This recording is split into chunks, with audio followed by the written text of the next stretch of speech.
Hey guys welcome back to my channel. അപ്പോൾ ഇന്ന് നമ്മുടെ അല്ലിക്കുട്ടിയുടെ പിറന്നാളാണ് കേട്ടോ. ആളുടെ ഡേറ്റ് ഓഫ് ബർത്ത് വരുന്നത് ഡിസംബർ 10-നാണ് കേട്ടോ. പക്ഷേ ഇന്നാണ് അവളുടെ നാള് വരുന്നത്, നവംബർ 30-ന്. അപ്പോൾ ആൾ ഇതേ കുളിച്ച് സുന്ദരിയായിട്ട് രാവിലെ തന്നെ അമ്പലത്തിലോട്ടൊക്കെ പോയിട്ടുണ്ട്. അപ്പോൾ ഞങ്ങൾ വീടിൻ്റെ അടുത്ത് തന്നെയാണ് തിരുമാന്താംകുന്ന് ഭഗവതി ക്ഷേത്രം. അപ്പോൾ അമ്പലത്തിനെ കുറിച്ച് കൂടുതൽ പറയേണ്ട കാര്യമില്ലല്ലോ അല്ലേ.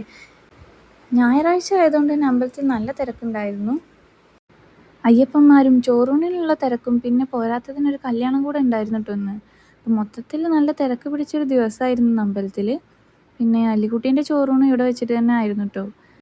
അങ്ങനെ ഞങ്ങളിതാ വരിയൊക്കെ നിന്ന് അകത്ത് കയറി തൊഴുതു വന്നു. പിന്നെ കുറച്ച് വീഡിയോസും ഫോട്ടോസൊക്കെ എടുക്കുന്ന തിരക്കിലായിരുന്നു കേട്ടോ. ഇവിടുന്ന് എടുത്തിട്ടുള്ള അല്ലിക്കുട്ടിയുടെ ഒരു വീഡിയോയ്ക്ക് ഇപ്പോൾ 13,000-ലധികം വ്യൂസ് കയറിയിട്ടുണ്ട് കേട്ടോ. എൻ്റെ ലൈഫിൽ ആദ്യമായിട്ടാണ് ഇങ്ങനത്തെ എക്സ്പീരിയൻസ് ഒക്കെ. ഒരുപാട് തവണ വേണോ വേണ്ടയോ എന്നൊക്കെ ആലോചിച്ച് തുടങ്ങിയൊരു ചാനലാണ് കേട്ടോ ഇത്. അപ്പോൾ ആദ്യമായിട്ട് വീഡിയോസ് ചെയ്യുന്നതിൻ്റെ ചില പരിമിതികൾ എൻ്റെ വീഡിയോസിന് ഉണ്ടാവുമെന്ന് എനിക്കറിയാം.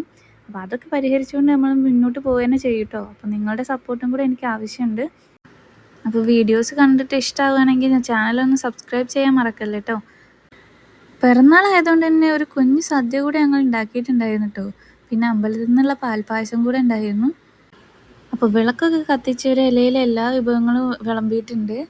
വല്യക്കുട്ടി ആദ്യമായിട്ടാണ് കേട്ടോ ഒറ്റയ്ക്ക് ഇരുന്ന് കഴിക്കുന്നത്. അതിൻ്റെ സന്തോഷമാണ് അവളുടെ മുഖത്ത്.